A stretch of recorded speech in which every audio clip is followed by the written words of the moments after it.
Coming at you from the frozen tundra that is East Central Alberta, Canada. Streaming live on YouTube, Facebook, Float, Odyssey, Telegram, and Twitch. Welcome back to the workshop where we create community, find freedom, promote preparedness, and share success. Tonight is episode 154, and this is August 14th, 2022, and I am Toolman Tim. Welcome back. Had a little feedback there. Sorry about that, guys.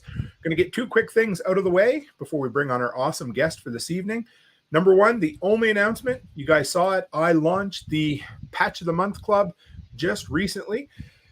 If you're looking for a way to support the workshop and the thing I do, and you want to get something cool in the mail every single month, sign up. It's $10 a month or $100 a year, and you get a totally politically correct morale or tactical patch in the mail every single month. And I promise you, they might even be just a little bit funny. And today's tool, I had to get up on the top of my C-can today and disconnect it while I tried to move it, but it is the eco-worthy 200-watt solar panel kit. If you're looking for a really cool starter kit for solar, that is the way to go. So without further ado, because I want to get him on here, let's bring on Mr. Haley. JR, how are you, brother? Hi, Tim. Doing good, hey, sir. Good. It's last time we spoke, we were a lot closer together, eh? Yeah, man. First time to meet you face to face there at Nicole's down in Livy Freeney, Tennessee. That was nice. I tried all friggin' weekend to find time to talk to you. And I think it was the last night we finally got at least 10 minutes to have a little drink and sit and chat. So that's the great thing about those events. Like, you get pulled a lot of different ways and a lot of different conversations, but it's also that double-edged sword because you're like, I want to visit with this person, and sometimes it gets away from you. You got any tips for that? Because man, it was a struggle for me. I don't think I'm as good at it. You get to go into so many of these events. Like, if you're a repeat visitor, you kind of get into a niche of seeing old friends. I mean, that thing, going to Jack's every year has been a vacation for me, and it's a reunion of a lot of people that you get to know, and the people that keep coming back. You meet new people every year. Some come back, some don't, but you definitely build some relationships and some friendships out of it. It was cool. There was people I'd known for probably a half dozen years. I'd never met face to face. We met, and it was just like old friends, It was fucking awesome. It was great. Yeah, hell yeah. So who is J.R. Haley? Why don't you introduce yourself, man? Tell us a bit about you. I always get everybody to tell us their first high school job, too. So let me know what you did there. Oh, my Lord. Well, my name's J.R. I'm from Oklahoma in the United States. I am back after a long roundabout way to my family farm. Nice. Western Oklahoma. It's 320 acres. My grandpa bought it in 1941. So my mom's still here, still alive. She's on the property too. So it's nice being back to that. I left our little small town of 1,200 people. Like, I graduated high school with like 31 people. So that gives you an idea of small town living. I left that, went into the military, went into the Air Force. I did that for 21 years. Nice. Most of that was in a version of the Air Force called combat communications. I did satellite communications was my background. Okay. So lots of deployments with that. Like, when we're home, there's no customers, there's no users. We're not maintaining a computer network or an entire comm system. We're just training with our mobile equipment, and then our job is to go deploy and set up in crazy austere places. So I spent almost 4 years in the Middle East from a lot of different deployments. Did you have to get pretty good at I don't know, how do you want to put it, like not fixing shit but making shit work out of nothing, It's the truth, man. That is, you just figure it out, because you're not going to always have the supplies. Like, nowadays I work for a civilian company. I'm doing electronic technician maintenance. So I work on intrusion detection systems, really? Closed circuit television, access control. And when I need things, I have a company credit card. I just go get the thing. There was the one I was working on, a outdoor camera. They wanted to move it like literally 12 inches. And it needed it because it didn't have the exposure it did, but I didn't have a hammer drill. So what I do? I went to Home Depot, and I bought the most expensive DeWalt hammer drill I could find because it matches with all my 20-volt system anyways. Yes. And I don't think they take that back, but that was not the military. So you definitely made do with what you had, and you just solved problems quite a bit of the time for sure. So you said you spent about 4 years deployed overseas overall, did you? Or? And then a year in Korea too, separate from all that. So quite a bit of it was deployed for sure. Nice. But yeah, those are some of the best of times, honestly. That'll be mixed emotions from people in the military, depending on their experience. But ours, we always had kind of there's kind of two sides to communications for the military. There's a white collar side, the guys that work on computers, they work on the indoor servers and everything. Then there's people on my side of the house that we're doing the radio frequency stuff. So it's antennas, climbing towers. You've got your network infrastructure guys that are burying fiber optic cable, burying copper cable. So a lot of this stuff. Sometimes we got cable television, which was one of our additional duties too. So you're running that to tents, you're running that to trailers and villas and all that, and that plenty of dirty work on that side of the house. So bring that up. Packrat said when they build grunt-proof gear for the military, the Army responds by building a stronger grunt. Pretty much. Give you more gear. Give you more gear. Here's an external frame for your pack. It'll hold more. Are you still a comms guy? Like at heart, do you do ham radio or anything? I know we were. I do have my ham license. That was just my own interest. Yeah. So I haven't done my general license yet, so I haven't gotten into the HF side much, but I do have my technician license for that. So I started the route for sure. Joe says his dad did cryptographic repair in West Germany. Yeah, they the crypto guys are definitely part of our organization in the military for sure. And it doesn't matter which branch, like they all kind of, the Army would call us commos, would be the short for us. Okay. But yeah, and I spent some time with the Army too, quite a bit. More than I like, I'll tell you that. There's a reason I picked the Air Force. Love you, Army. But you did a fair.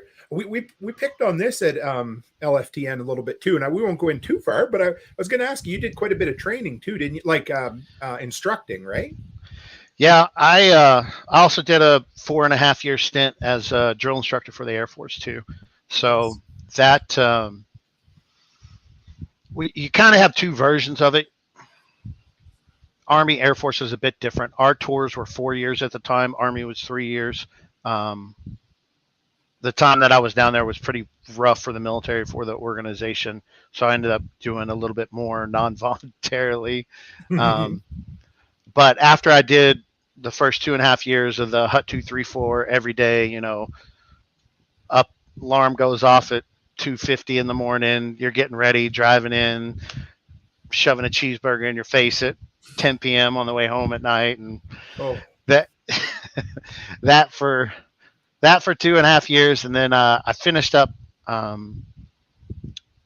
on what we would call the academic side. They call it the war skills side at that time. But basically, every student that went through the 8.5 weeks for the Air Force at the time, there was 80 academic hours that they had to do in the class. And that could go from anywhere from fighting skills to ethics to all kinds of the whole gamut. Basically, if anybody's familiar with death by PowerPoint, like it's kind of that. So I ended up having a team of 27 instructors that executed all of that academic instruction for about 35,000 recruits a year that would come through the Air Force at the time. Were you a born public speaker, or did it come with time for you? Man, I don't know if anybody bored that way. I don't think so. Yeah. I think it's definitely a learned skill. I don't know. Maybe some people with that gift of gab, right? Maybe those are the people that would be born to it. I did get pretty well. I got good at it, pretty accomplished, and a lot of the instructor team. That was one of the most filling portions, was being able to help those instructors that I had even get better at it. Like, I worked on my craft, and then as you promote, you end up sitting behind a computer a lot more and doing a lot more of the paperwork stuff than you do actually the craft or the skill set. So, Yeah, no, but that's cool. I enjoyed instructing a lot. That was probably the best thing coming out of that, and learning that skill set was good, and it sticks with you Yeah, you can.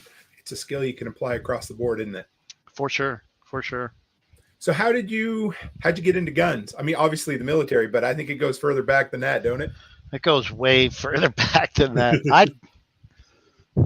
I don't know how old I was the first time Dad put a 357 in my hand, but we were on the pond dam down here. He made me lay down prone, like flat on the ground, and just shoot the water, son. Here we go. I probably was 7 years old on that, and he probably put 38 caliber rounds in it, so it didn't beat me up too much. But that was the first one, and that was just with me ever since growing up. We didn't always live here on the farm. My mom had got remarried. We'd moved away a bit, and then we came back, and she always wanted to be back on the farm where she grew up. So my stepdad and her were able to make that happen. And our neighbor, he started a thing. There's a sport called sporting clays. People might be familiar with trap and skeet. Yep. Do that with a shotgun. Trap is one box, and you kind of move in a semicircle behind it, and you shoot a target that it might move back and forth. It might go straight. Skeet has two towers. You also move in a semicircle between those two towers, and there's always a high bird and a low bird that come out. That's a different game. Sporting clays is to really mimic hunting, is what it is. So it can be on any field, any terrain. You set that trap up. You set up a little window, whatever you want to make that out. Ours were made out of PVC pipe, and somebody sets on one side and throws a target, and it could be an angling shot. It could be a shot that comes right at you. It mimics like a duck, a teal. A teal goes right out of the, when you get them off the water, that duck will go just like that, straight up. So you could mimic that shot. There are type of targets that are round and have a very thick edge around them, and you throw them like a wheel, and it bounces, and it mimics a rabbit. Yeah. So he's the one who started that? Well, in Oklahoma, he was the second course in Oklahoma. There was one other course, and my neighbor half-mile down the road started that when I was about 12 years old. So from the age of 12 till I left for the military, every weekend, every Wednesday, I was the guy throwing the targets because I was right down the road. I was making money, and I was hanging around old men that wanted to tell stories and shoot guns.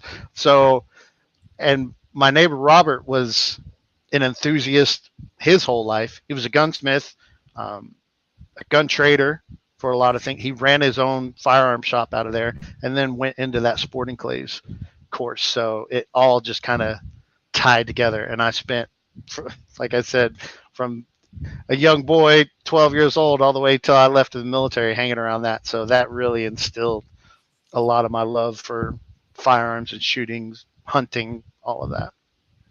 I love that. I don't know. I just I picture, I don't think you and I are too far apart in age, but I just picture, a young fellow like you hanging out with a bunch of older men. And I don't know, I don't want to sound like I'm preaching or anything, but I wonder if some kids would be better off nowadays if they had a little more access to that kind of stuff, eh? There were a lot of shenanigans, man. There is something to be said for, I'll give you an analogy. Yeah. In fox hunting in Europe, one of the things they do with the old dogs and the young dogs is they couple them together. I don't remember if it's called coupling, but they put a short leash right out the neck of that old dog and that young dog. And that's one of the ways they teach them to hunt. Instead of just letting them loose and that young dog is able to go free rein, he's tied in real tight with that older dog. And so when that older dog is on the trail and it's supposed to do this and it's supposed to do that, that's how that young dog learns, from mimicking that. And basically it's a mentorship and a partnership that happens so much, man. Our younger folks need to be exposed to older men, older generation, and hang around them. That's what I love about what Jack and Dorothy, Jack over at TSB with the grandkids around.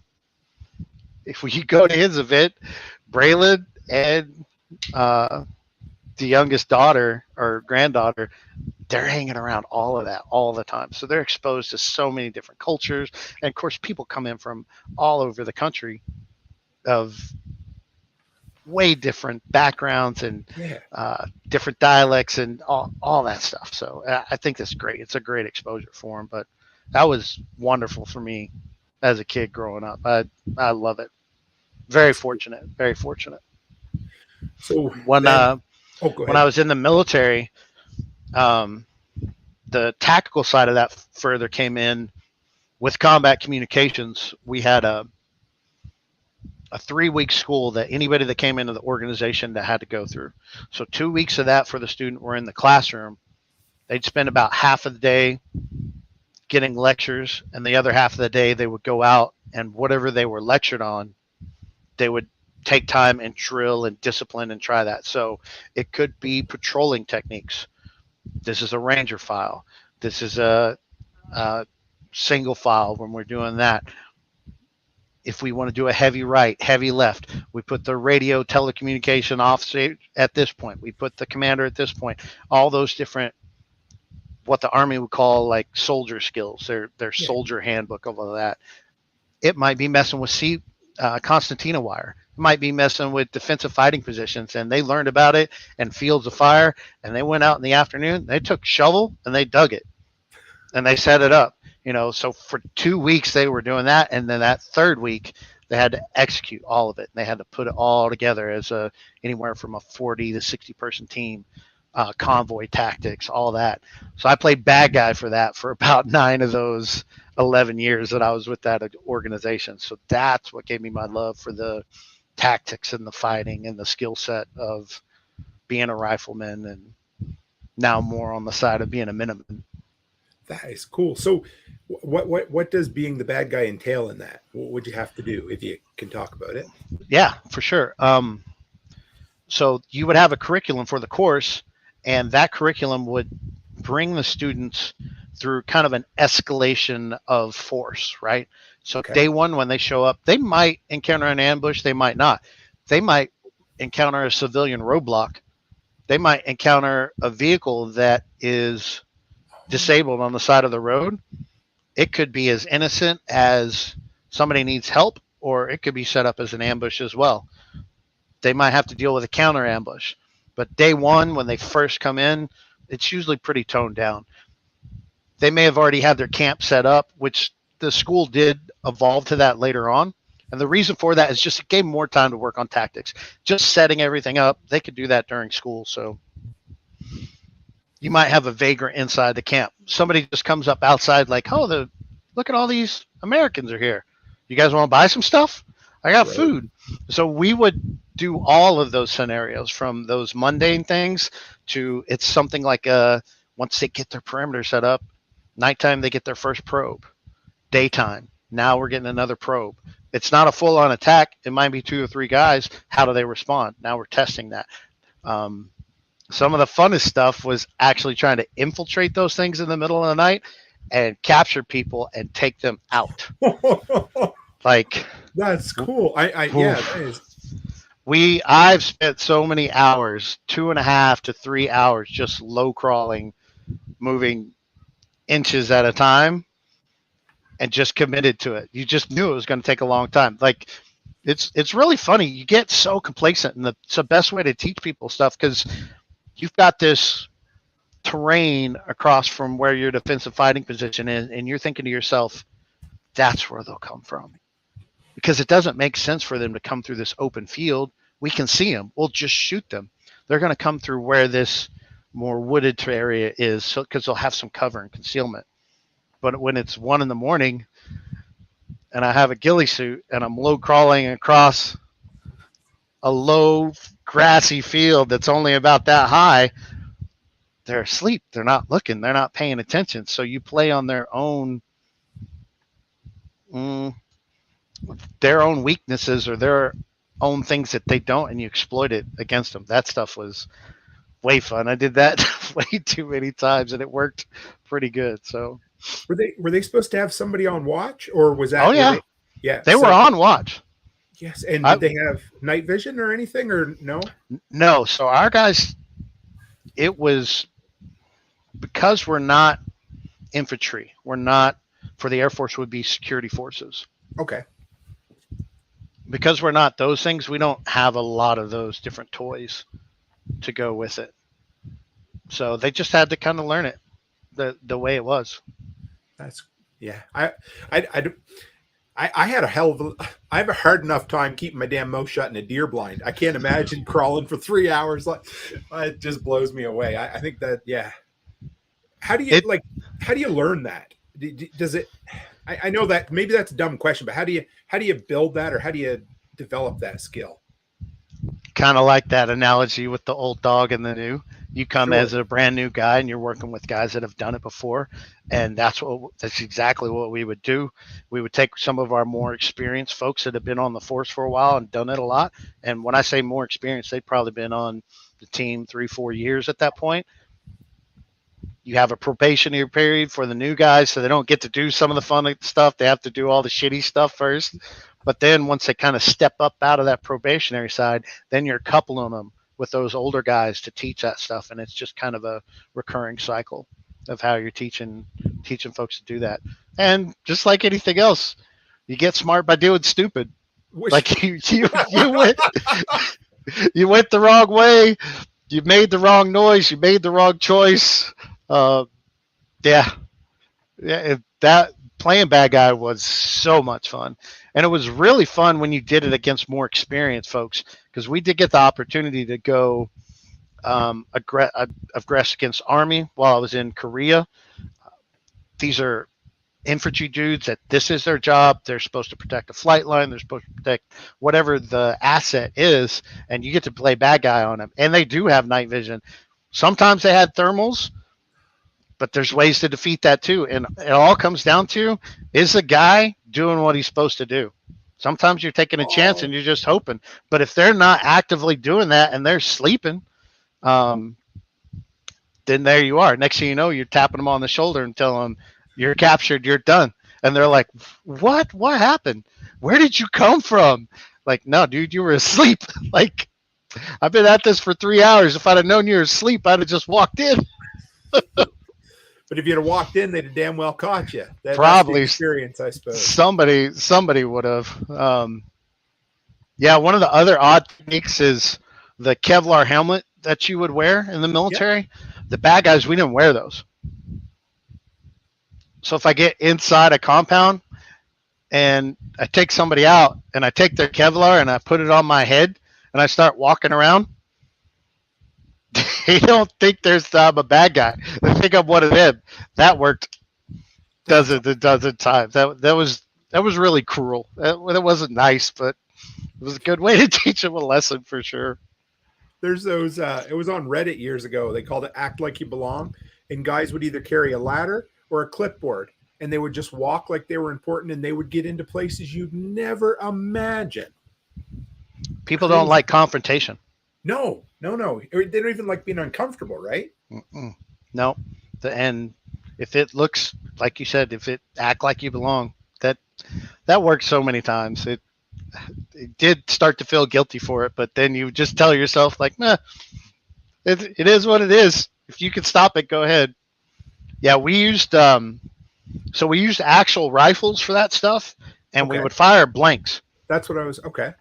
Yeah, so you're using a system at that time that's called MILES, which is an acronym for Multi-Integrated Laser Engagement System. Okay. So there would be a box that you would put on the front of your rifle, right at the front sight post, and a blank firing adapter that allowed the weapon to still cycle, because that back pressure of a blank wasn't enough to cycle it. So you'd screw this thing on the end to get more gas pressure. But that concussion and that report out of the end of the rifle was enough to make that emitter fire a laser beam. And you're wearing an H harness with sensors on it. And you had also one around your head, and then a really loud speaker right here on your shoulder. And as soon as you got hit, it would go off with a steady tone. And even more fun and scary, like pucker factor, is that thing when you got near missed, it would go beep, beep, beep, beep, beep, beep, beep, beep, beep, beep, beep. And you knew that rounds were coming near you and you needed to move. If you stayed there long enough, you were going to die. So So that you was knew very, very realistic. It only gets more realistic than that with simunitions when you actually, and not just paintballs, like the actual simunitions, that type of stuff. It hurts, and somehow it's the best type of training. There is if you go do that training we were talking about, they'll integrate that. Okay. There's a psychological connection that comes from this person is shooting at me, I'm shooting back. Oh no, I got hit, but I actually felt it and I screwed up. The way that connects, lasers can never do. It does not work the same way. So the actual simunition type training is just invaluable for ingraining in yourself that I screwed up bad, because you think beforehand, you're told the scenario, what do I do? You'll have a lot of conversations about it, but then in the moment things kind of go sideways from time to time, many times. But that's that get smart by doing stupid, right? Like you go screwed up a couple times, you're like, not doing that again. So what are simunitions exactly? How do they work? It's a round that shoots out. It's similar to a paint round. It's faster, higher velocity. It can't be put in like if your simunition pistol is to mimic a Glock 19, which is a 9mm weight, size, feel, recoil, and all that. That simunition round won't cycle in a actual Glock 19. Okay. And vice versa. A real live round won't work in the simunition weapon either. But it is a real projectile that comes out.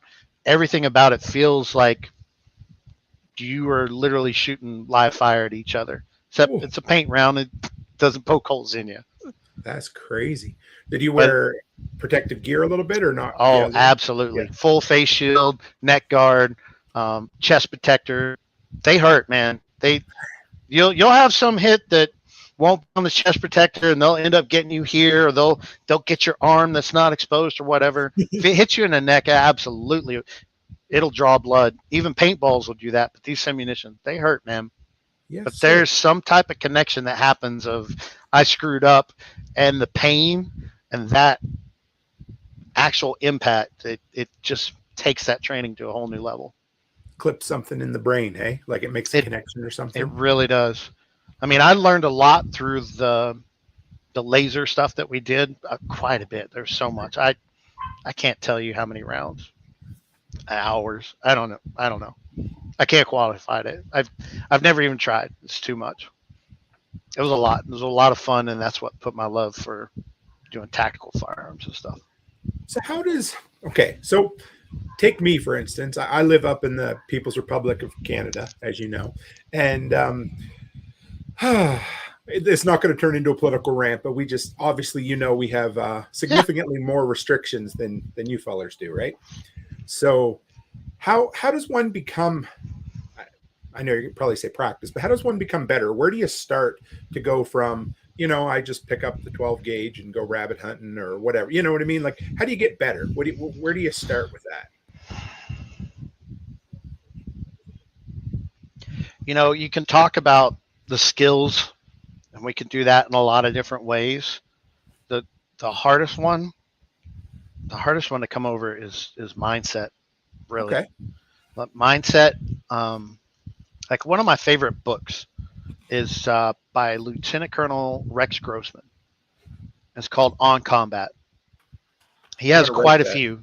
Yeah, he has quite a few. His first one was On Killing, but I like On Combat better because it talks so specifically about the psychological and the physiological effects that combat has on a human. Reading a book like that if a person is ready to come into that and work on that mindset, it's going to open your eyes to like, holy crap. Like, one of the great things I love about that book is they literally these superhuman things that happen in the middle of stress. You can take it from an analogy to, we've heard about someone's trapped in a car wreck and that car is stuck on the side of the road and someone ripped a car door off. They lifted a car out of the way. They did some superhuman feat that made them allowed them to just go above and beyond. That stuff happens in combat all the time. And this is law enforcement, this is military, this is just lethal force encounters from any civilian that happens. For one thing, slow motion time. Everything just goes,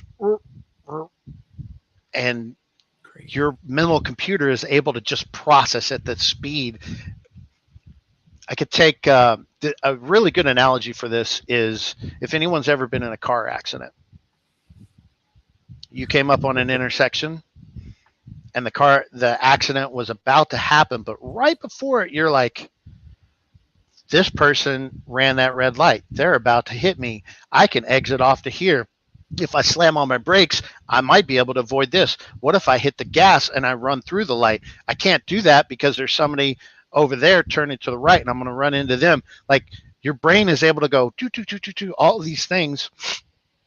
It may still happen in some really tragic car accident, but if you go and think back about it, everything slowed down and you were able to go boom, boom, boom, boom, boom, and think of all these things.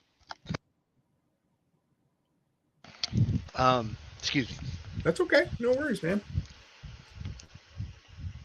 When you're aware of it and you've talked about it or trained through it or read about it or spent time thinking and contemplating about it, when it happens to you, it doesn't come as a surprise. And then maybe you can capitalize on some of those things a lot better. Okay. But like slow motion time would be something. There's a lot of times, there's a really good story in the book. Two officers are side by side. They get into a shooting with whoever they're going against. I started saying criminal. The law enforcement stuff in these days, like, who knows, man? Maybe they weren't criminal at all. Maybe they were sleeping in their car unarmed. Ugh. Anyways. Oh, you're great. I love it. That's so good. Yeah, but there's two officers side by side. They're about to engage whoever they're going against. Both of them have their firearms out. One of them starts shooting before the other, and the person they're engaging, it ends whatever the encounter is, what's going on.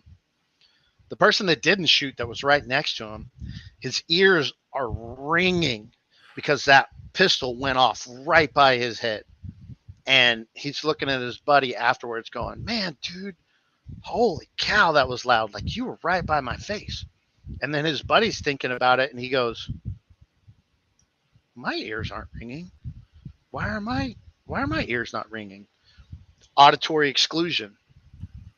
That's something else that can happen in the middle of stress that I don't know why the body says, hey, there's about to be a loud banging noise. I don't want to use this. I don't want to hurt this right now. I need to focus on eyesight.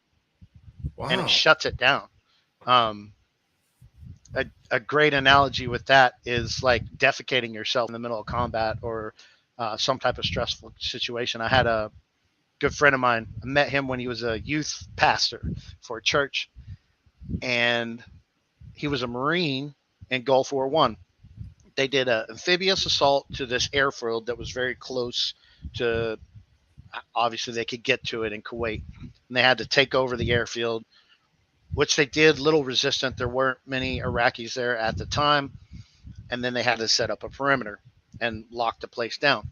He's in his hasty defensive fighting position with his buddy. At some point, he looks at him. He's like, hey, man, I need to go back to the vehicle and get some stuff. I forgot it. And his buddy's like, no, dude, you can't do that. If you go do that, I'm going to be in trouble. He's like, no, man, I forgot some stuff. And they have this back and forth, real tense for a bit. And then finally, he's like, dude, what do you need? I have everything here. You cannot leave. And he's like, man, I shit myself. Oh, And he was feeling ashamed, like he wasn't good enough. I'm not heroic. All these emotions going through it. And his buddy looks right back at him and he's like, yeah, I shit myself too. You want an extra pair of my drawers? Nobody ever told him that it's possible that in a stressful situation you would defecate yourself or urinate on yourself. Nobody ever told him. So if you just knew that, then it's okay. There's a lot of things that mindset has so much more to do. Like if you get into some life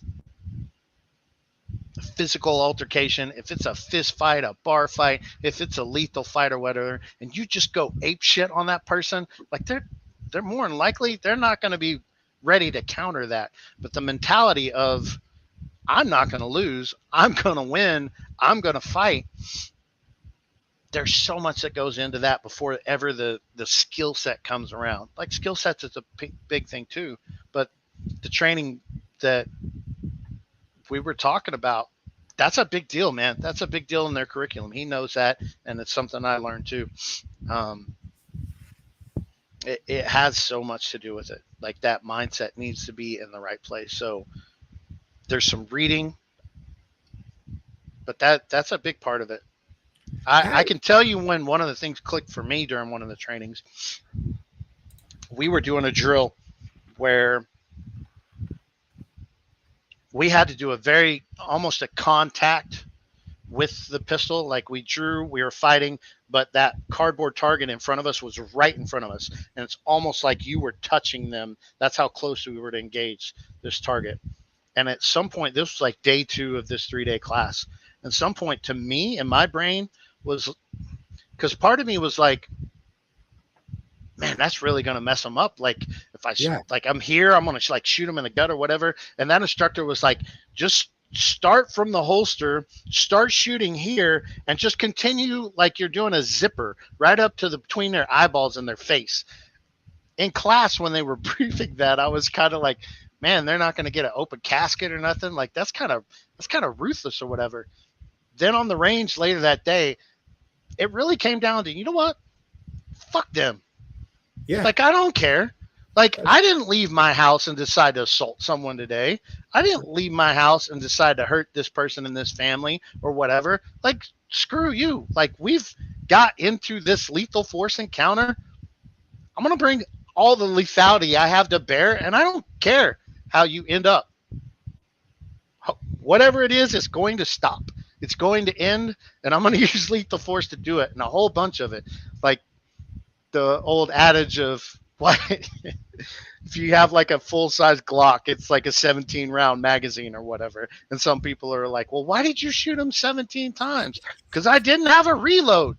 Like that mentality, it's ruthless to people. They're like, you just could have shot him 2 or 3 times.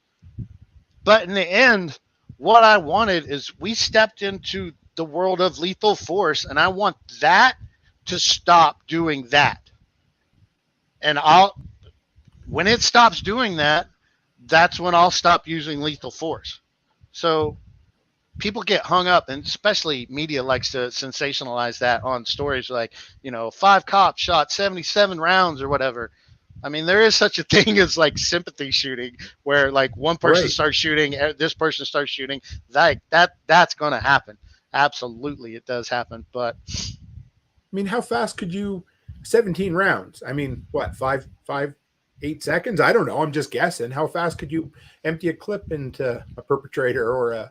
Well, I'll tell you what. With the AR-15, with the M16. There was never a time when we were doing that training and engagement that if I shot 1 round, it was because I was far away and I was trying to just hit something. Yep. If it was what we call close quarters combat, urban combat, moving in between the terrain, moving back and forth, there's never a time I don't think I pulled that trigger less than 3 times. It's usually like 3 to 5, very, very fast. Like that just seems way normal to me. So I don't know what the number is. Pistol's a lot different because when we're pistol, that 2 points of contact that we have, it is very easy to miss. It is the most perishable skill of the fighting skills when it comes to using firearms. When you're using a long gun, I have both hands, I have my shoulder, and I have my cheek. All of those things help me to line the shot up very, very well, especially if you're shooting something like a M16, AR-15. It's a very low recoiling round considered all that, so you can get back on target. You can fire really, really fast with that. On a pistol, depends on how far away is it. Like if it's that close, like I was talking about that scenario, don't you going like that is enough to aim it and make it hit center mass. So, right. But if we're talking 10 yards, 15 yards, you can't really fire as fast. I mean, you can sling stuff that direction, but it's probably not going to be that accurate. There's a good story in that On Combat book of a undercover detective. They're in a hotel room. He has backup outside. Whatever the person they're going against, they draw weapons against each other. The undercover police officer had a .45 caliber pistol. The other person he was shooting at was lower caliber. It wasn't .45. I don't even know if I remember it saying it in the book, but in my brain, I remember like a 9mm 380, something like that. The person he's shooting at, the cop is shooting at, he hits him 3 different times, and that dude is still fighting when the backup comes in. With the 45. That mentality of that dude that he was going after, bad guy in his purview, said, I'm not going to die today. I'm not going to stop fighting. There's examples of, there's plenty of examples of law enforcement officers that can get engaged in combat and they get shot once and they just quit fighting. They literally die and bleed out. They got hit one time because the mentality hasn't trained through that. The physiological thing of that is that this cardiovascular system, this hydraulic system that is pumping blood through our bodies, it's going to keep working until it loses too much hydraulics. Right. So like how do you, system. Yeah. So how do you make it lose a whole bunch of hydraulics? You poke a lot of holes in it, but if you don't poke enough holes in it, you can still fight. You're not over. But if your mind quits and goes, oh shit, I've seen too many movies like, oh, he's done for now. Plenty of law enforcement officers, for lack of training, literally lack of training, their department just doesn't focus on it. They've died in the line of duty for that because they didn't have it. They didn't have an understanding. Keep fighting, keep fighting, keep fighting, keep going, keep going. Don't die. You're going to win. You're going to win. So it's funny. This exact topic has come up in, I bet you, at least 4 or 5 interviews over the last year that I've done. And I don't even bring it up on purpose, but it just seems to be a theme this year. And it's kind of interesting. But so, and I've asked this, and I've asked it in Telegram because maybe, I don't know, how do you get that mindset? How do you click that in your brain? Do you know what I mean? Because I don't know if everybody has it or if it's developed or. I'll tell you 2 ways. What we were talking about is training, reading, meditating. We think about this. We're watching videos. That's one way. That's like the academic way, right? You know, another way that does this, tragedy. Tragedy does it. Had my apartment broke into when I was very young. I say very young, 20, something like that. Like, I don't even think I was 21 yet. Come home, my apartment was broken into. You know what I felt like that night? I didn't feel safe. Why? If they came through the door when I was gone, they could come through the door when I'm asleep. How am I going to know? There's no buzzer. There's no alarm system. There's like this. When you get put into stress, trauma, tragedy type stuff, that's one thing that'll shift your thinking real fast. I've got some friends, like, this will be an old reference for some folks, but in Oklahoma, 1995, the Murrah building got bombed by Timothy McVeigh. Yes, sir. Right? That was the biggest domestic terrorism event at that time. I think it was 197 folks. I have 2 friends that were in that building in the bank on the first floor. Yes, sir. On that, during that, it changed their life. It changed their whole world. Like, it changed their whole outlook.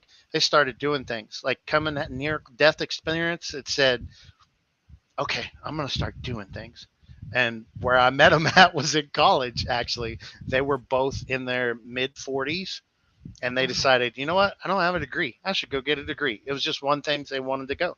That's where I met them and got to become friends with them. But it was out of a tragedy, out of a trauma experience. That's one of the other things that'll do it. Like, you get carjacked, you start thinking different about your life. If you've never had any of those if you've never been in a lethal force, even a rough fist fight, like, I've been in fights where you kind of knew that once somebody got the upper hand, it was over, right? Like, once somebody kind of succumbed to whatever the damage was or whatever, or they stopped fighting, like, it was over. You didn't think that was life and death. You just thought it was a fist fight. I haven't been in one that was like, I might die. Like, this might be the end. Guarantee you that'll do it. But those are kind of 2 of the ways. But that's where that training comes in. And when they put you in situations like I was talking about with the simunitions or whatever, you thought you were good. You thought, I'm going to be able to handle this scenario. They told you everything. They'll put you in just a restaurant scenario. Everyone in there is dressed up in their protective gear, and something's going to go down. Something's going to happen. Your mindset might be, well, somebody from the outside is going to rob the store. What you didn't know is what the instructor set up on the side was that this husband and wife team over here, or this couple over here, are about to have an argument, and they're about to get in a fight. And then somebody else is going to solve that because he swings at her and somebody's going to draw a gun. Now what do?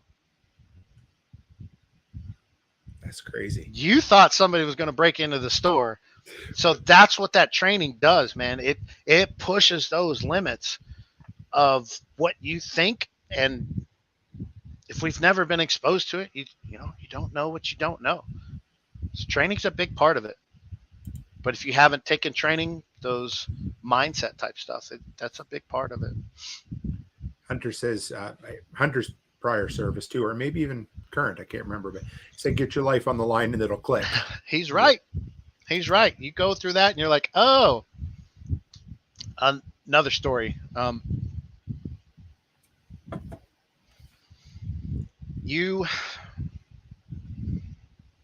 We do a lot of first aid training in the military because you're your own first responder, right? Right. When we talk about prepper and preparedness, you're your own first responder. You're the one that's going to be there first, or a family member or something. You're the first one on the scene. So we do a lot of that in the military. Hurricane Katrina happened in whenever that was, 2005. We'd been down there for a month and we were heading home. We were located in Oklahoma City. My troop that was in front of me was driving a 5-ton truck towing a generator. It's a single axle trailer. It's very short compared to what that truck is. Long story of it is that truck should have going off the road a bit, come back on the road. It jackknifed, flipped the truck, and she slid off the road. I was 2 or 3 vehicles behind her. This is about 2 or 3 in the morning. So we pull over and I run up there and I look down through the vehicle. I'm at the engine of the vehicle, the front bumper, and I'm looking through the windshield and the vehicle is flipped up on its side, the driver's side down. Kelly was driving. The shotgun at the time was out of the vehicle and running circles around the vehicle yelling, Kelly, Kelly, Kelly. And I'm like, what, where, why is he looking for her? So I looked in the vehicle. Kelly is flat against the driver's side door, which is on the ground. There is blood on her face. And to me, she looked like she was dead. Oh.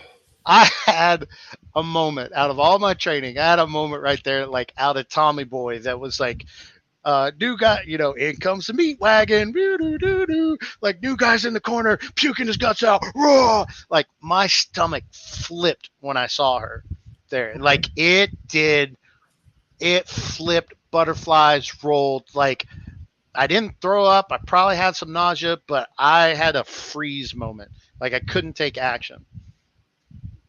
Shook that off. I think the next person right there just kind of shook me out of it. We took care of her. She was fine. She never got in one of those trucks again. She was just unconscious, but it knocked her silly. Years later, my child is probably 15 years old. She's getting blood drawn. She's on the third vial, and I watched the color drain out of her skin like a cartoon character.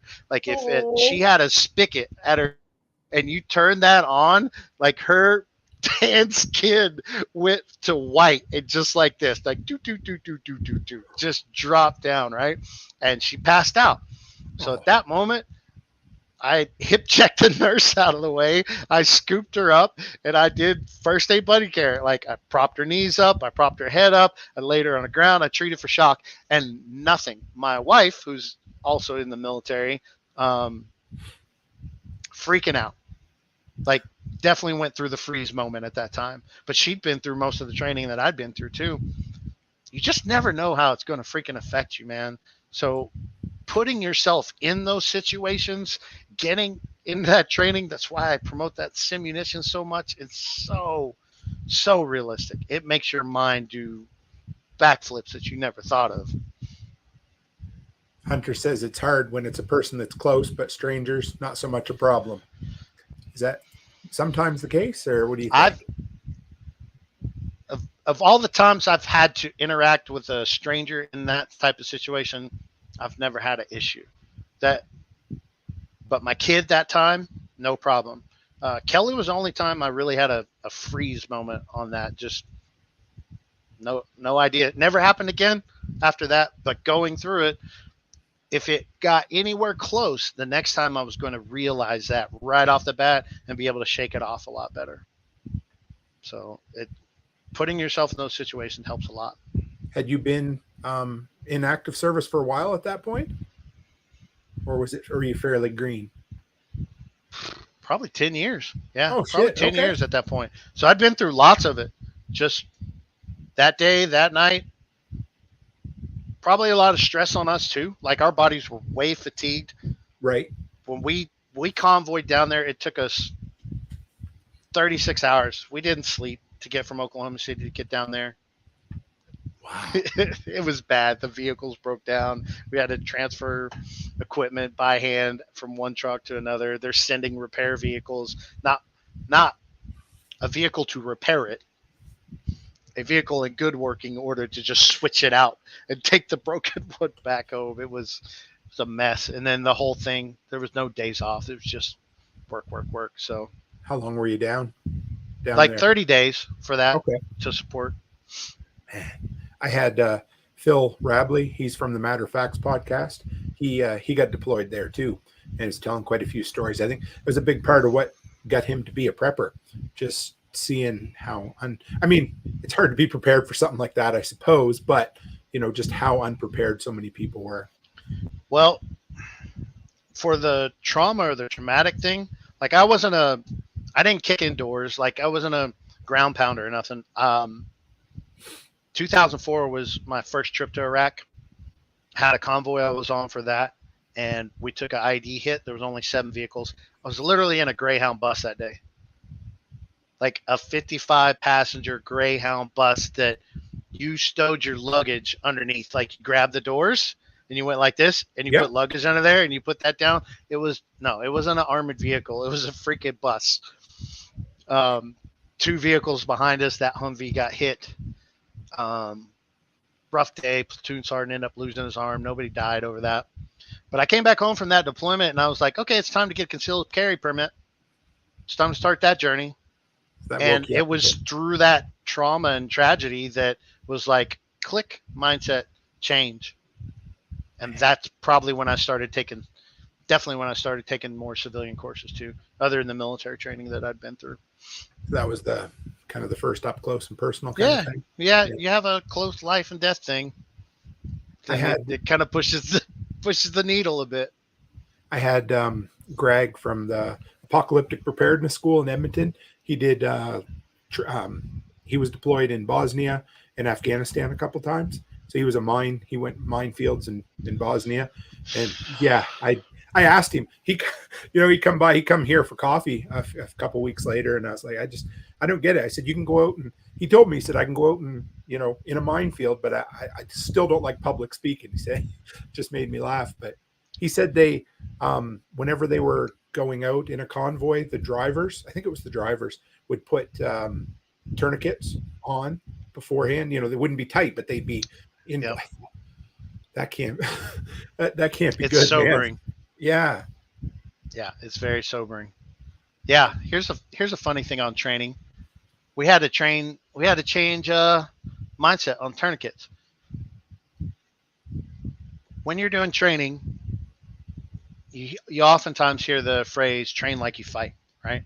Train, play like you're going to win.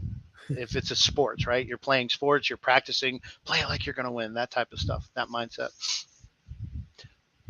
One of the things that we found out in our medical training that the doctrine had to change is you put a tourniquet on in training in the classroom and you start to turn the knob and you tell the student, you don't have to crank it all the way. We're just simulating it. Just give it a couple of turns. This is what we're looking for. And then that's how much you would crank it down. And then in the middle of the time that you need it, you were told in training that you needed to crank it down and check blood pressure, but you didn't actually do it. Right. So guess what was happening to people when they were applying tourniquets when they needed to do it? They were doing it just like they did in training. A few turns because they didn't want to go too tight, locking it down, and they weren't checking blood pressure. And then somebody else had to come along and go, hey, man, dude, you didn't get this right. And then but in that moment when you needed it right away, the training was bad. So that doctrine had to change. Plenty of that stuff evolved like that, but it matters in so many of the things. Another analogy on training and mindset. While I was a drill instructor, we had an actual fire in the facility, in the dining facility, the cafeteria. So somebody went and called 911 pretty quick. Nobody physically pulled the fire alarm. Have you ever pulled a fire alarm, Tim? No, I haven't. Me either. Right. I know where it's at. I know it's on the wall. I've never done it. That's crazy. Most people haven't either. Nobody did it that day. They started evacuating people. They took all the steps. They called 911. Nobody pulled the fire alarm to immediately tell the fire department where to go. You're going here now. Dispatch would have sent them directly to that instead of a couple of legs of communication to dispatch those folks. Where are we going? A fire alarm tells them directly. Doesn't even talk to 911. Goes right to the firehouse and the dispatch. Nobody pulled it. I wonder if everybody just thought, well, I mean, you probably panicked anyway, but I was thinking maybe everybody else thought someone else would do it maybe too, right? That's crazy. You went into action. We did things that were appropriate, except pull the fire alarm. Nobody did it. Nobody was just standing around. People were ushering people, making them go where they needed to go. Nobody pulled the fire alarm. That's crazy. No.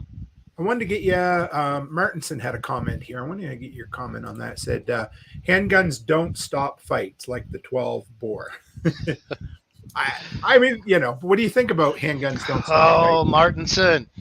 Martinson. Now you got him. Now you got him worked up. Yes, sir. I agree. I'm quite a fan of the shotgun, sir. But we have handguns because they're handy. That's why we have them. I love shotgun, especially now that I'm on the farm more. That's all. It's in vehicles. It's in ready-made places. Yeah, I love that, but you can't carry a shotgun to the movie theater. No. So that's why we have handguns. And I'll tell you, for me, a shotgun is not a novice or an amateur weapon, especially a repeating one, whether it's a pump or semi-automatic. If it's just grandma's side by side or grandpa's a little over and under, that's pretty easy to figure out. But most of us, we're thinking about shotguns for fighting. We're thinking about repeating shotguns, whether it's pumps or semi-automatics along those lines. To me, it's not a novice or an amateur weapon. You really should shoot. You should train with that too, because there are a lot of skills that come with that. And there are particular classes. It will. I won't use some of the analogies for them, but basically, feeding a shotgun is. It's okay. Every fingerprint, thumbprint, like you just FBI couldn't find you for nothing. Maybe a skin fleck of DNA, but you go through a class doing that, like your thumbs are just raw. You're putting moleskin on them, trying to protect them, gloves or whatever. Just training, though, drilling that over and over again. It's a lot of fun, but I do love 12 gauge for sure. They're fun. I don't know. It was probably the biggest rush I'd had shooting a gun until I shot those automatics down in Orlando this year. But I mean, it was, for a Canadian, that was something else. I'm telling you. Full auto's fun. It's expensive, but it's a pay to play. It's like having a boat. Like you want a friend that has a boat. You may not necessarily want to have a boat. So like true. Have a friend that has automatic. It's like it was like, wow, we bought an RV years ago. Thought we'd love it. Thought we'd use it. Fucking thing sat there. I think we used it 3 days. The whole time we had it, get rid of it. That's what Mm-hmm. But you were talking about getting going to a movie theater. When we were in Daytona Beach, I went into a movie theater and they were patting everybody down. They had a security guard there, and so I don't know if they didn't want them to concealed carry, but during your Orlando trip. Yeah. And they had a security guard. That was his job, to make sure he was searching purses and patting people down. And he didn't feel my Genesis meth knife. But it was interesting. It surprised me. It was the only place I went in Florida, anywhere, that had a concern for that. So I don't know if it was just the chain or what it was. More than likely, Florida's pretty. Yeah. Loose, I love man. Florida's pretty wild west on that stuff. I told Becky, I said, fuck, this is everything I loved about California. Nothing I hate it. It was so much fun. Oh, yeah. It reminded me of an R-rated Alberta. California is beautiful, man, but ain't living out there no time soon. Oh, no. So, so you said training with a 12 gauge. Okay, let's ask it. Number one, I don't want to ask the best because everybody has an opinion, but what's your preferred carry round, like, or your preferred handgun round? I carry 9mm. I don't get wrapped up around it too much. It's more important for people to be proficient with it. And number two, pick a dependable fighting pistol. Okay. I have a couple brands that I love. Plenty of the other people in the community that would do fighting like those similar brands, because they are the most reliable. Doesn't mean they won't malfunction, but I can tell you, I've taken a lot of classes and people are using all sorts of stuff next to you. And when I'm doing malfunction drills, I'm doing a malfunction drill, not that my firearm is malfunctioning and I have to do it. You see that with a lot of the other makes and models that are next to you. People are like, oh, well, I don't want to spend $600 on it. I'd rather spend $300, $350. It's fine. I'm not going to use it that much. It's not going to be that big a deal. It's going to sit on the nightstand the most of the time. Like, I have a lot of firearms myself, but I have ones for fighting, like that one that I showed. And then ones for. Then I have ones for sport and recreation and all the other things. But yeah, I pick one that pick brands like Glock, Smith & Wesson M&P, Gonna ask. Yep. SIG. these are, when you talk about people that make a living, and not just law enforcement, because most of those don't get to choose, but if you're talking independent contractors that actually, especially folks that have gone overseas, what are they using? Why are they using it? It's not just cool guy stuff. There's some of that, but they're using it because it works. Because if they're going to get in a fight, they want it to work. When you go to school, you'll see that. So I just did one not too long ago. Of all the things, this gal had a Glock, a single stack 9mm, but it had Tiffany blue Kydex on it. It had been, it had been Cerakoted, and I don't think it was from the factory. I didn't ask her. She probably wouldn't have known. It was the first time she had ever used it, had ever shot it, and was malfunctioning. The instructor had to give him one of his pistols to finish the class. Like, her pistol just didn't work. Was the Kydex interfering with the slide or something? Or well, the Cerakote. If I said Kydex, I meant the Cerakote, the painting. Okay. Yep. The painting that was on it. No idea.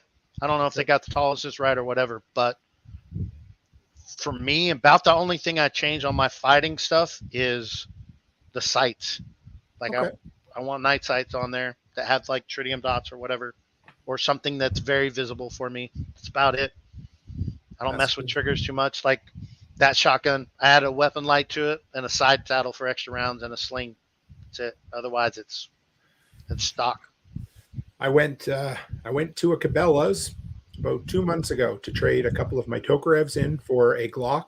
I have been horny for a Glock for a long time. Mm-hmm. They didn't have one. I came home. The next day they announced that they were putting a moratorium on any transfers of handguns in Canada. Can no longer buy, sell, or trade. Period. Done. So what I have is what I'm stuck with. So it's pretty crazy. But anyway, yeah. So they have a full registry in Canada too? For like handguns. Handguns. For handguns, they're on some type of registry. I got to be, every single day, what I own, my whatever you want to call it, my identity goes through the database to make sure I haven't done anything. Wow. Yeah. Long guns. They used to have doing a background check on you like daily. Every fucking day. Yep. And they can basically, they can come to the house and say, we'd like to see your restricted firearms at any point. And I can refuse, and then I need to get a lawyer involved, but basically I can't refuse. So it really sucks. But anyway, whatever. I have extended all the rights I can and taken advantage the best I can. At least I'm not in fucking Australia, where I get pulled over for a butter knife. New Zealand. Not yet. Yes. Oh, I know. I won't read that one out loud, but can you see that one from Hunter there? That's a good one. Yeah. So how about this? I'm a new, whatever. I remember I got into guns 10 years ago, but you want to start out, maybe, I don't know, you're living on a homestead or whatever, and you'd like to develop 2 or 3 guns, maybe 3 guns you want to have. What would you tell where to start, and what would you tell somebody to get? The typical is it pretty much goes for most folks that you want a handgun, a shotgun's a good one to have, and then a 22 rifle for plinking, practicing, whatever. Depends on if you're doing hunting, whether you want to go hunting caliber for a hunting rifle, add into that mix. But those really cover a lot of the bases. Shotgun's super versatile, but again, you can't carry it with you if you're in a place that allows concealed carry and you want to take on that burden and live your life that way. Obviously we can't carry those around, so we've got to have a pistol in that mix too. There's lots of folks that will go down that rabbit hole for a long way. I know. I like to ask those questions because I know there's somebody listening. They're like, type. Like, no, it's not this, it's that. I'm like, it's just fun. That's the cool thing about us. Everybody can have an opinion, right? Yeah. Ruger 1022 on the 22 side of the house is wonderful. It's the Chevy. It's a 357 Chevy of the firearm world. There's all kinds of stuff for it. Actually, there's a company called Thompson Center that has made the Ruger 1022 is long out of copyright type protections, So Yep. people have made new ones for that. The one that Thompson Center makes off of that model, the way they do the sights and they integrate a Picatinny rail into the receiver, where there's a couple of models, but they're just harder to find from Ruger. Most of the time you're adding it to it. But the one that Thompson Center has, I think it's called the TC22. It's a great one. I didn't know. I don't that. know if have you interacted with our friend John Dowie Oh at yeah. all? Any? Oh fucking Dowie. I sold John on that. We had a conversation about it, and that was the route he went. And he freaking loves it for what he uses. That's cool. I hadn't heard of that. Yeah, I got to check that out. Hey, if I didn't have, and I wanted to go into that market, I probably would go with that TC22. I really like it.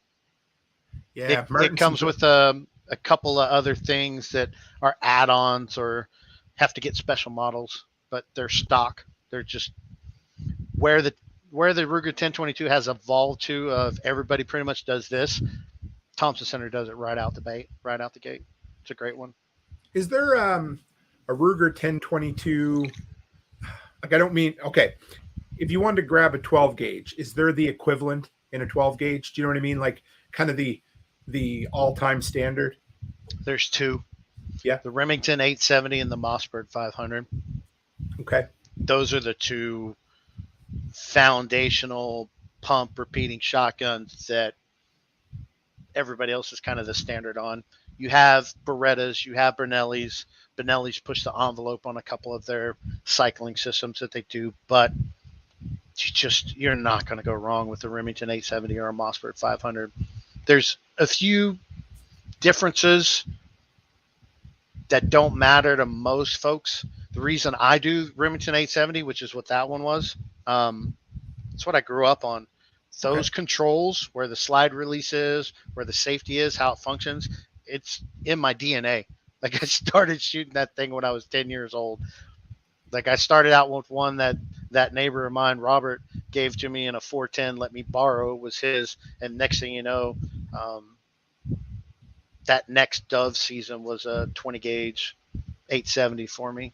So I like 20 gauge. I love 20. I did a lot of rabbit hunting with my dad growing up, standing in a tree and shooting with a dog running. And he always had a 20 gauge with him. And I love it. Yeah. It's a pretty good versatile. I've got an old one, but do you ever inherit any guns? Oh, go ahead. Were they beagles?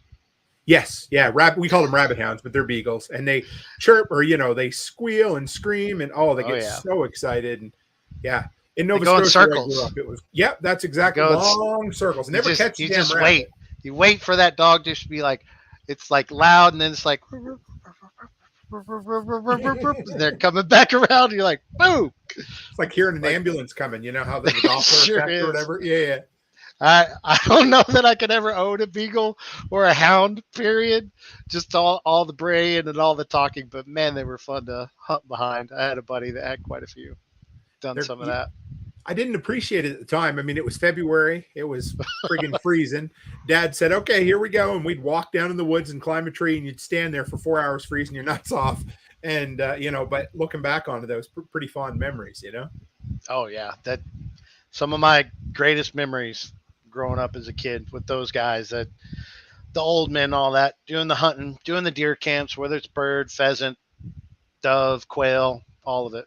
Didn't get much duck hunting. You guys got more duck and geese and stuff up there quite a bit. Oklahoma doesn't have near as much on the waterfowl side of it, at least where I'm at. We didn't have much on the East Coast where I grew up, but here on the prairies, the migratory birds are insane. Mm-hmm. But I loved pheasant and partridge hunting. When I was a kid, I used to have a buddy, we'd go walking in the woods, just walking and stir up stuff in the brush, and it was always so nice because it was, I want to say it was either late, I think it was October was the hunting season, so it was warm and just, bird hunting's fun. You remember the first time a pheasant ever flushed around you? Oh, yes. You're like, oh my God, there's a helicopter taking off out of the weeds. Like, they're so big. If you've just hunted like dove and quail, first time you hunt pheasant, it's like that. They have some kind of power. Their wings, you hear their wings compared to anything else. Yeah. They kind of do a VTOL, like a vertical takeoff thing. They go up and then take off type thing too, depending on what terrain they're in. But most of ours were like maize fields and old wheat fields and stuff like that. So they had to get up above a little bit first. Do you remember the first deer you got? Oh yeah, it was on Yeah. this farm. I've got the horns around the corner. Little fork horn was the first one I shot. Little buck. So That's me too. But it was I shot my first deer 7 years ago. Never even saw one hunting in Nova Scotia. They're so rare. And out here, you could. Oh my, yeah. Anyway, you can. Yeah. You got to come up here sometime, man. You'd have fun. yeah, man. Your Canada don't like my kind right now. I know. I'm sorry. I was just going to apologize because I'm Canadian. I've got some buddies that were wanting to do a Niagara Falls trip in October, and I got to looking at all the restrictions. And I was like, bro, I'd still have to quarantine for 2 weeks. It's still stuck. I was like, oh, okay. Oh, So like, what are you talking about? I'm like, yeah. We got no masks here at all, right? I went to the airport the other day. I get to the airport. There's a big sign says you need to wear your mask in the airport. I'm like, the hell? So I go in. Nobody's wearing a mask. I'm like, yeah, I'm not. And I don't. I just won't. So I had to walk my kids through security because my daughters were flying. And I get up there and they're, oh, yeah, you can imagine this rent-a-cop security lady. And she just lost her ever-loving mind with me. Where's your mask? I was like, Oh, my goodness. oh, boy, here we go. Just, yeah. Anyway, yeah, there we go. But I think you'll be able to come up here before too much longer. I'm pretty sure. Yeah, they were really disappointed. I was like, look, man, it just is what it is. Like, I can't change it. It's not passport problems. It's just my kind of people. They're not allowed up there. And it's a sin. It's anyway, I can't even, yeah. I could go down. Oh boy. Anyway, I can't even imagine they did that, but here we are. So, well, we've got back to some things. Like I travel around a lot, like with my job currently. So I work with 10 other technicians, and we take care of all the Air National Guard bases all over the continental U.S., the lower 48. So there's a lot of traveling that goes with that. It's been really funny seeing all the just different states and sometimes businesses like you were talking about there at Daytona Beach. Like to me, that's gotta be the manager on duty that day, some corporate policy for that institution or something at that point. That just doesn't sound like the state. We still run into that here, but it was weird. It really, I think it must have been corporate. It's all I can figure. It was we went to a bunch of different theaters. It was a completely different chain than any of the other ones. I don't know, but it was weird. It was strange. It surprised me. Yeah, I haven't. Most of that is. I did go up to Detroit last year. Oh boy, it was surprising. Detroit. I thought it was going to be pretty restrictive. It wasn't. It's very blue collar. Like the car industry thing. Like I haven't been up there. I haven't spent time up there. Most of Oklahoma, Texas, New Mexico, Kansas, Missouri, Tennessee, Louisiana, like this region, that part of it is where I spent most of my life. So I hadn't been up there in the Midwest much at all. It was very blue collar. I went to a cigar lounge. There was a bunch of old men. It was like a Thursday afternoon. That was just the local guys. There was about 10 of them back in the lounge. So I got to hear all the things, and that was their normal hangout. So every topic was on the table. That was family for them. It was hilarious.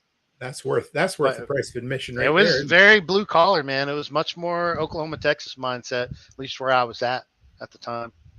The rural Alberta, you'd fit right in up here. I promise you. I always joke I call Alberta the Texas of Canada, which ain't saying much because we don't have a whole lot of swing between province to province, but yeah, I'll tell you some other stories sometime off air. Yeah, if I didn't have my family property, if I was just going to pick a spot, it would definitely be Texas. Like I know people like Tennessee and Florida and stuff too, but I spent 4.5 years in San Antonio, so oh yeah, I just loved it, man. It's right up my alley. Any well, we've been hour and 20 minutes, man. We've been flying by tonight. Anything like, I'm sure there's questions I didn't ask you or anything else, like any other tips or anything you might want to touch on? Man, when it comes to the firearm stuff and people that want to carry and want to take that burden on, I won't be the first person you hear say that. Please go to class. Go to class. Look in your local area. There'll be a basic concealed carry class if you're in the U.S. for sure. That varies from county to county to parish. Like each state will have its own thing, but even different counties have different ways they go about it. But see if you can find some basic classes and more.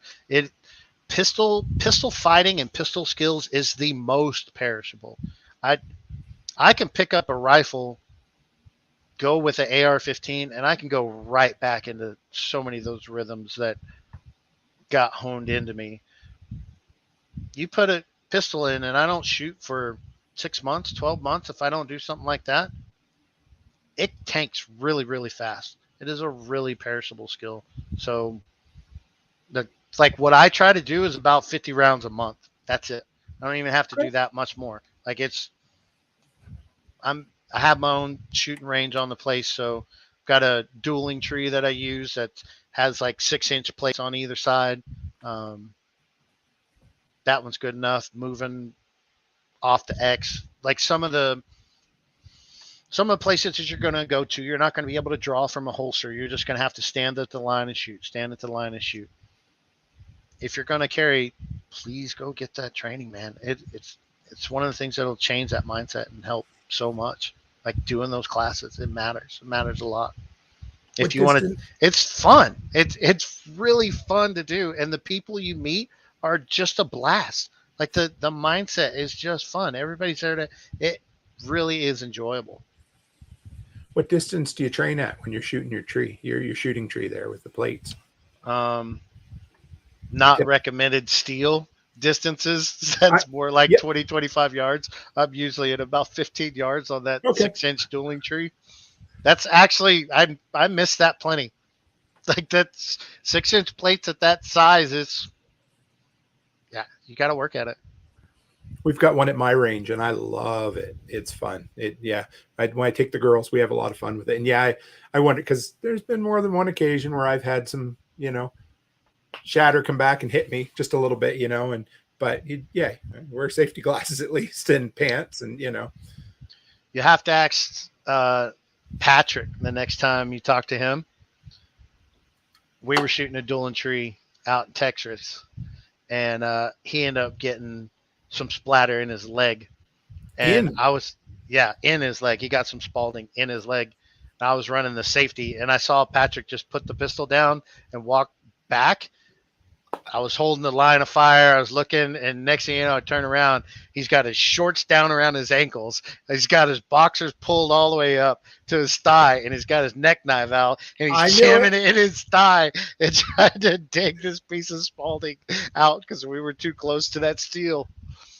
But did he get it out, or did somebody have to do it for him? Yeah, he got it out.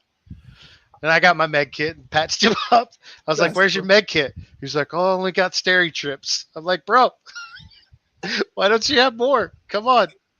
That's awesome. That friggin' neck knife. I use them to dig splinters out all the time. Those things they're so versatile. Oh, the way he does that point on that is very, very sharp. Yeah. Oh, the shape of that point it's not a drop point. It goes more toward the spear side of the house, so you can really get under some stuff. You can really dig into shit, can't you? Mm-hmm. No and doubt. I've used that knife for so many things, and people see me. I've used it for a screwdriver on more than one occasion. That's so stupid, but what do I say? Everything's a hammer when I don't have a hammer, right? Dang right. It's good to have the right tools, but sometimes we don't. I've been known to use the bottom of my impact driver on occasion. We all have. Leathermans turn into hammers real quick. Oh, I'm telling you. So, well, JR, first off, I got to have you back. If you want to come back again sometime, this hour and a half flew by, and this was way too much fun. How do people hook up with you? Or what do you got to talk about? Or do you have anything here? Man, I haven't done much on working my entrepreneurship right now. Like the farm that we have, the pasture grounds leased out. And what I'm doing right now is I'm focusing on building infrastructure so that Yeah. I can exit the rat race and then start into what I want to do. Because most of the stuff I'm buying in cash. So, Can I ask you what you want to do? Oh, Or it's is going to that be rotational grazing. okay? I'm going to focus on cattle and bees are going to be the two things. It's just me these days. So kiddo's up and grown. It's just me at the house. So I can't go too far down the Yep. rabbit hole of doing all the things. So Bees and beef. yeah, That's so all I right. haven't really pushed any of that social media stuff and all that. But That's all right. If I'm anybody, glad we did this, man. I'm glad we sat down to have a chat over this. this was fun. Yeah, I anyway, like I said, I all the whole weekend at LFTN, I was like, I got to sit down and talk to JR. I got to go talk to JR. And I think it was Saturday night. We finally had a few minutes, and Mm-hmm. within 2 minutes, you know how you meet somebody, and within a couple minutes, you're like, I got to have a longer conversation with him. You know, Yeah, for sure. that's cool. But if you're up for it, man, a few months down the road, I'll have you on again. Maybe I'd like to talk. I don't know about communication or public speaking, that kind of stuff sometime too. If Okay. you're down for it. Absolutely. Cool. And Yeah. if anybody has any questions they want to ask, what's the easiest? Do you have any way to get a hold of you, or Man, or I do you haven't just really send them put to all me? that stuff out there. If you Nope. want to send them Send to 'em. Tim and they can forward them over to me, that'll work, Perfect. and I can get in touch with folks.